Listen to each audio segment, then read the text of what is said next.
Have you ever wondered what if Superman was born in Soviet Russia instead of America? Well, that's exactly what you get in the new DC animated movie, Superman Red Sun, where in a parallel universe, baby Superman's space pod crash lands in Soviet Russia instead of good old America. Our story begins in the Soviet Union in 1946, where a young Superman, aka Somishka, is getting chased by a bunch of asshole kids in a field. He manages to hide while the local girl Svetlana kicks the bullies' asses for him. Svetlana tells him that he can't keep running and she's not going to save him every time. Somishka, though, reveals he wasn't running because he was afraid of what they'd do to him. I ran because I was afraid to hurt them. Whoa.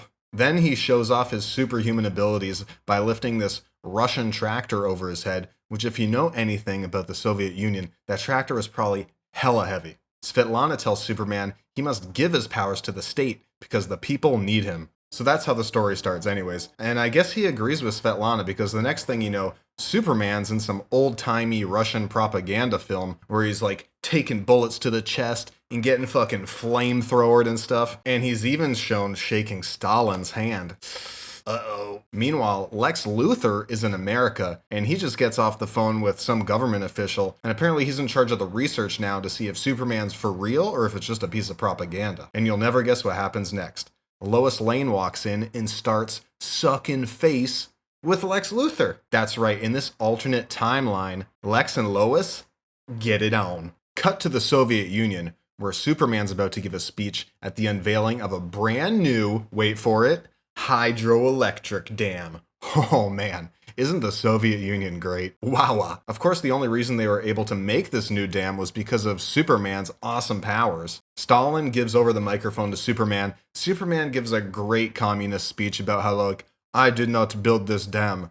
We built this dam. You all built this dam, blah, blah, blah. Communism good. Now, whether this happens immediately after or like a little bit in the future, I don't know, but a Soviet satellite has fallen out of orbit and it's heading right for Metropolis, which is the home of Lois and Lex. Superman arrives just in time to grab a hold of it and steer it into the harbor, saving Metropolis. And you see a huge boosh thing, and there's fishermen there being like, oh my God. He addresses the onlookers. He gives a little political speech about like, we don't hate Americans, we hate your leaders. And, stuff like that. Lois Lane is there, and she boldly asks Superman for an interview. Superman tells her that press is the enemy of the people. Why would I let you twist my words and use them against me? And Lois Lane claps back. So the great Soviet Superman is afraid of the free expression of ideas. Oh, no, you didn't. Shit. Dang, Lois. Superman shows up again later that night while Lois is smoking a ciggy on the roof, and they discuss politics and all sorts of stuff.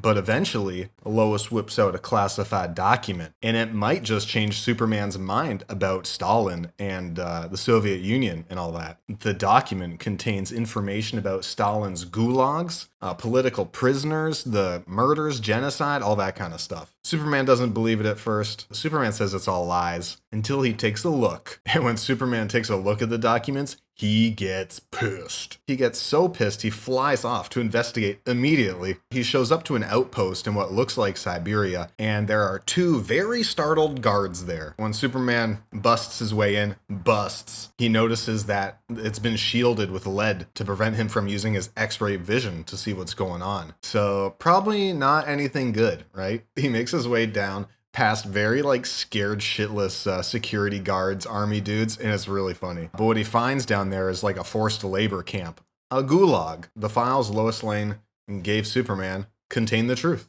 Everyone down there is pretty quiet, except this one kid who really guilt trips Superman about how could you not hear our cries? Nikolai, do you want to swim in the dirt? I thought you could hear an insect from 1,000 miles away.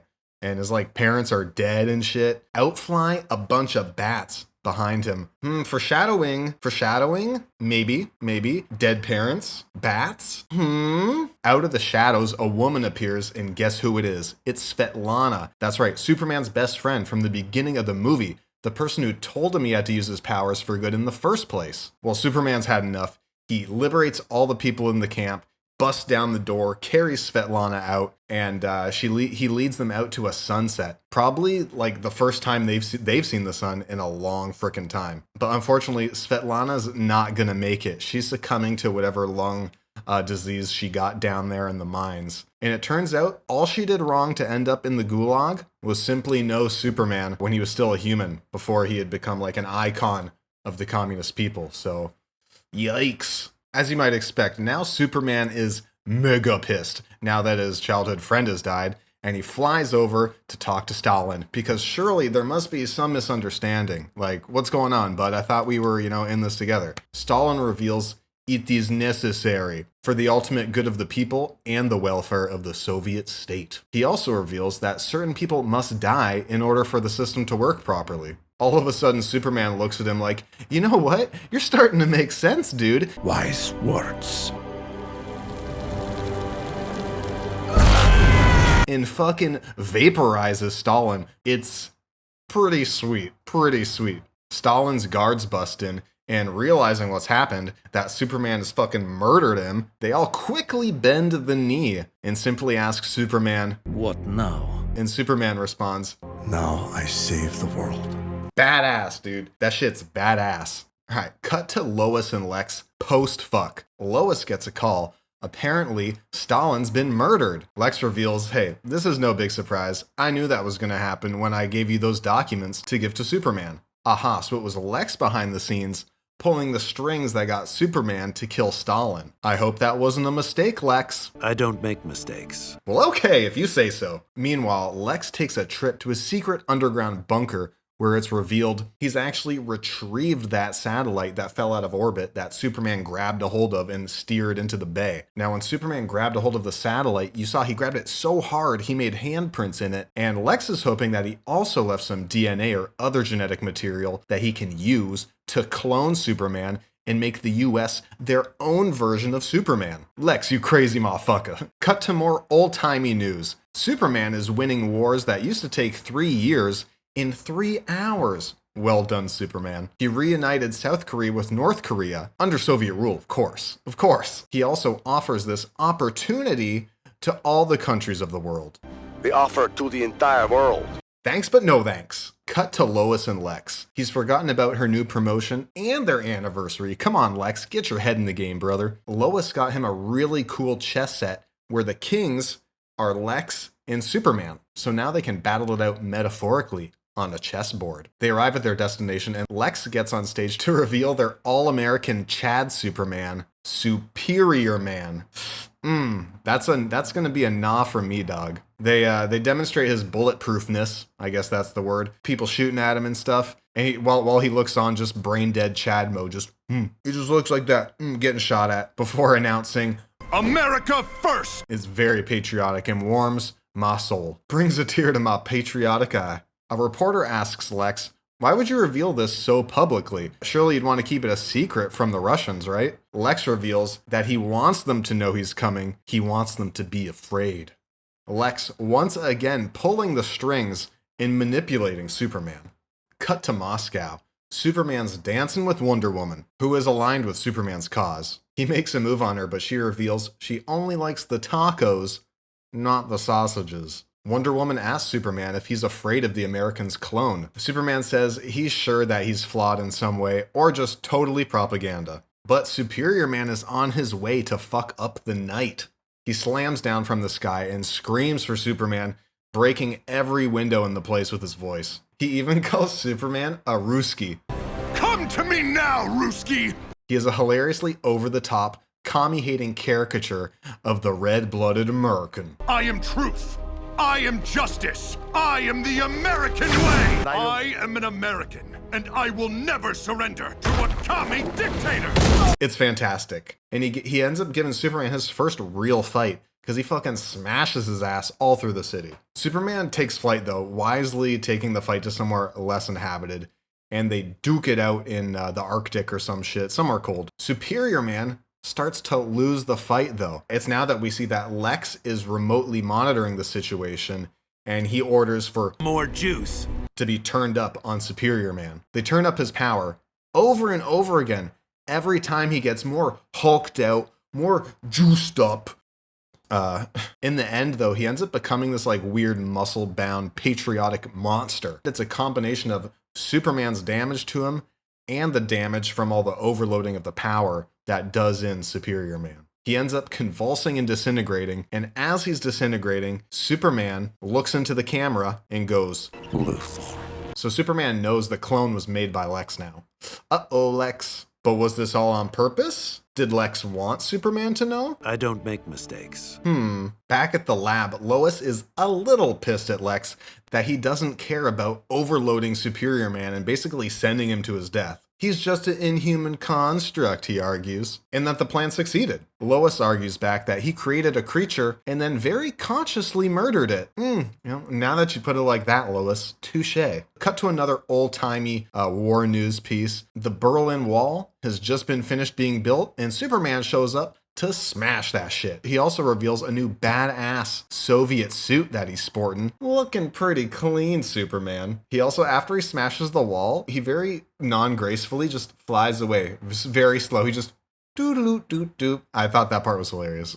Cut to Superman fighting Brainiac. He can't get through his force field, and Brainiac is successful in shrinking the city of Stalingrad. Superman eventually does punch through the force field and stops Brainiac and retrieves the shrunken city. Unfortunately, he hasn't figured out how to unshrink it yet. Over time, Superman was able to reprogram Brainiac. He kind of turned him into his own little assistant bitch for the state. We learn this through a museum guide who's showing off how Superman has made the Soviet Union so much better, how there's no more civil disobedience, and they kind of pan to a janitor who looks like he's had a lobotomy and some piece of computer installed in his head. From this scene, you learn that Superman does kind of have his own gulag system for dissonance, where he basically does brain surgery on them and makes them stupid and just gives them menial jobs. Uh-oh, the tour is interrupted by a terrorist on the intercom. The terrorist claims, "We have to blow the entire system apart," and states to that end that the museum will explode in 10 minutes. Everyone rushes for the exit, but the museum explodes in like not 10 minutes, like really quick. Did I say 10 minutes? I meant 10 seconds. And then we get the shot that the terrorist is fucking Batman, dude. Not just any Batman, a Russian terrorist Batman. A Russian terrorist Batman that looks hungover / homeless. It's not explicitly stated, but you can put the pieces together. This was the kid from the gulag that Superman liberated at the beginning, where the bats flew out, the parents were dead. Definitely Batman. Anyway, the city erupts in explosions. Batman gets away. He fakes his own death. They don't catch him, basically. It appears Batman is not alone, however. Superman notices some of his accomplices running away and tracks them down. His eyes light up. He's about to vaporize them, but then he comes to his senses and he thinks, no. I can fix you. And now we know what fixing means. It means he's gonna go get these guys lobotomized and go work in a friggin' 7-Eleven or something in Russia. We see Wonder Woman's on the scene helping survivors escape the wreckage. She's really pissed that some dude who doesn't even have powers can escape the police, the military, and Superman. What the fuck, Superman? Superman vows to stop Batman. I don't know if they actually ever call him Batman, but he is Batman, so I will refer to him as Batman. Cut to John F. frickin' Kennedy and Lex Luthor in another underground bunker. Different underground bunker this time, by the way. This time they reveal a massive crashed spaceship with a very familiar looking logo on it. Holy shit! I just about shit a brick myself first time I saw it. And they got a dead alien to go with the ship. This alien has a funny ring, though. A funny green ring. Yeah, you guessed it. It's the fucking Green Lantern. Yeah, the Green Lantern is going to show up in this thing, too. We got Superman, Batman, and the Green Lantern. Well, and Wonder Woman, but yeah, whatever. Lex doesn't have time for the red tape, though, and he just straight up chops that fucking finger off and takes off the ring. John F. Kennedy declares a new military branch that will be centered around using this magical ring. So they're going to weaponize it, basically. Very cool, very American. All right, now, Wonder Woman's not stupid, and she's kind of starting to realize, hey, Superman, you're still kind of a dictator, bro, and not that much better than Stalin. However, Brainiac's analysis shows that stats are up, birth rates are up, deaths are down, everything's looking good. But Wonder Woman still feels that, you can't implant things into your dissonance brains. Not cool, dude. And she just sees men being men. Oh, those men, always implanting robotics in each other's brains. Why can't they just get along? Brainiac continues his report and says how shit the US is doing and that, maybe we should go over there and take them over. Superman, however, still has a moral compass, and he doesn't believe in invading other countries. He says he's just going to wait for America. They're going to die on their own.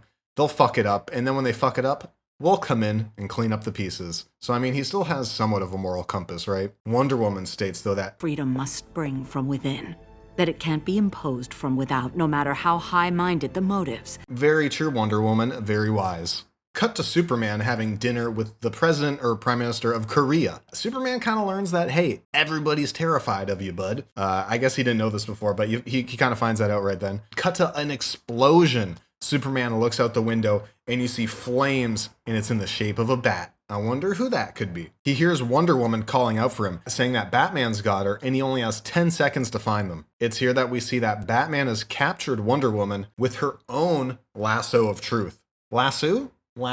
Whatever. Superman shows up in 8 seconds. Pretty fast. Not fast enough for Batman, though. Batman thought he'd make it there in 6 seconds. What can I say? Never meet your idols, Batman. They'll let you down. Batman reveals that he has a bomb inside his own body.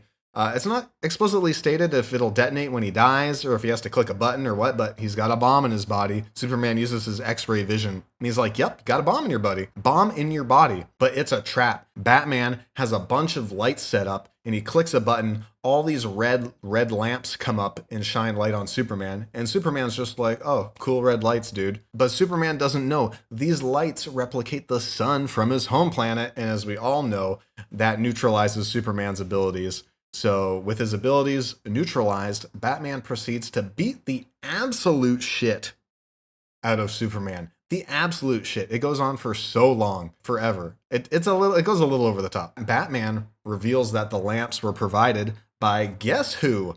Lex Luthor. He reveals this without actually name dropping Lex, but you know it's Lex. These lamps were provided by a mutual friend of ours from America. And so does Superman. After beating the shit out of Superman a little more, Batman states, Pain is a new sensation, yes?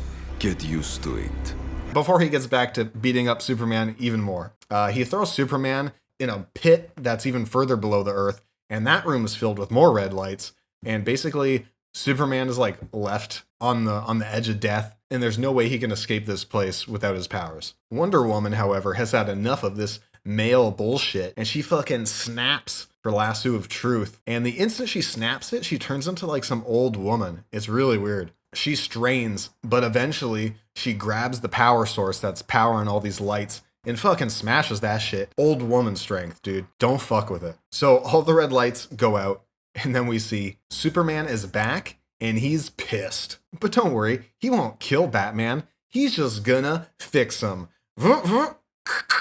Batman says, no thanks, and presses the fucking detonator for the bomb that's inside him. Wonder Woman, however, has had enough of this shit, and she cuts all ties with Superman and says, it's over, dude. The bond has been broken. Cut to Lex Luthor being sworn in as the President of the United States. We see Superman watching the TV. Lex is getting sworn in as president, but people on his end are burning statues of Superman. Probably doesn't really like that. He's probably not into that. Brainiac warns Superman that there's going to be unrest soon and asks why he's always so resistant to just going after Lex. Brainiac sees that the only move left is to directly attack the United States. If we attack now, I estimate a total of only 6.5 million dead. Wow, sounds great, Brainiac. Sign me up. Superman is still taking the high road, though. He wants to win by winning the argument, not by beating his opponents into submission. But maybe the choice has been made for him, because on a screen on the radar, they see several objects flying from the US heading towards them. Are they missiles? Those are not missiles. Oh, okay, then, if you say so. It turns out it's the Green Lanterns branch of the army with the rings and everything. Except they got like lots of people and they all got the rings on. Looks like they've been training. They're ready to go. Superman heads out to intercept them over the middle of the ocean. And guess what? He fucking kicks their ass, dude. He's just knocking them this way, knocking them that way. Eventually, though, they stabilize and they start getting the upper hand on Superman. They clamp a green thing around his head so he can't use his laser vision anymore. And then they put box after box around him, crushing him smaller and smaller. They got like 10 boxes on him, and he can't get out finally. Finally, they got Superman. But luckily, Wonder Woman is there to save the day. Apparently, she didn't cut all ties. She's had enough of the boys fighting and wants to broker a peace agreement between the US and the Soviet Union. Superman, however, thinks so little of Wonder Woman, he's afraid that Lex is going to be able to manipulate her if she even talks to the dude. Wonder Woman, of course, is like, what the fuck, bro? Do you think I'm stupid? Well, Superman really crosses the line, though, when he tries to punch Wonder Woman in the face. Why, Superman? You're going crazy, dude. Now Wonder Woman says they're done forever, even though last time she said that, but this time she means it for real. Woman, am I right? Women, right? Superman is pissed and proceeds to basically kill them all. I don't know if they have like a boat waiting for them, but he knocks them all into the water, and they're kind of in the middle of the ocean, so probably gonna die. He now realizes Brainiac was right, and he gets ready to go bring the fight to America. Cut to Superman and Brainiac crossing the ocean, getting ready to bring the fight to the US. They touch down at the White House, but it is surprisingly empty and quiet. No soldiers, no Secret Service. Lois Lane steps out, holding the shrunken city of Stalingrad. Superman asks, how? And Lois reveals, My husband's always 10 steps ahead of you. and then there's this whole philosophical thing about how, oh, Superman, isn't that what you've always wanted? The world in a bottle? Superman starts to have a change of heart and he's going soft. Wait, not like that. He tells Brainiacs, lower your shields, we're gonna go home, dude. But surprise, surprise, Brainiac has no plans of going home. And we find this out because he destroys the shrunken city. Just gadoosh, blasted out of Superman's hands. And there you go, tens of thousands of lives. Bye-bye. We actually learned that Brainiac played the long con. All that time ago, he let Superman beat him. But he was always ready in the background. So he'd let Superman, conquer Europe, and then eventually he'd, wake up like he did right now to, take control again. Why settle for a city in a bottle when you can possess an entire world? Brainiac's shields are once again up, and it's Superman versus Brainiac.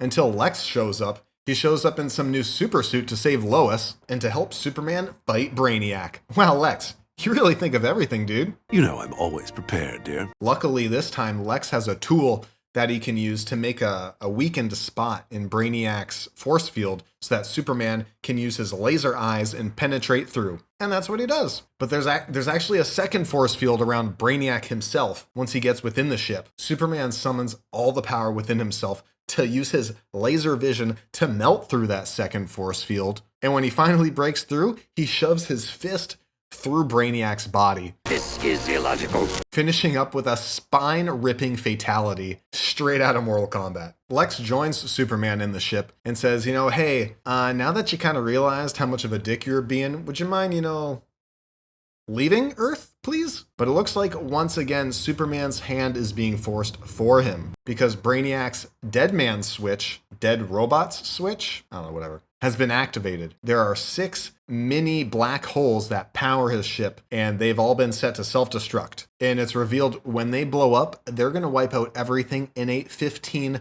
million mile radius. That's a big radius. Lex even doubts Superman that he could get the ship far enough away from Earth to save it, to which Superman replies, yo, bet you don't think I can fly 15 million miles in time? Bet, son. For such a time-sensitive thing, though, Lex, really takes his time getting off the ship so Superman can start pushing it. You think if, time is of the essence, get the fuck out, get the ship out of here, but he's just like, oh, okay, bye.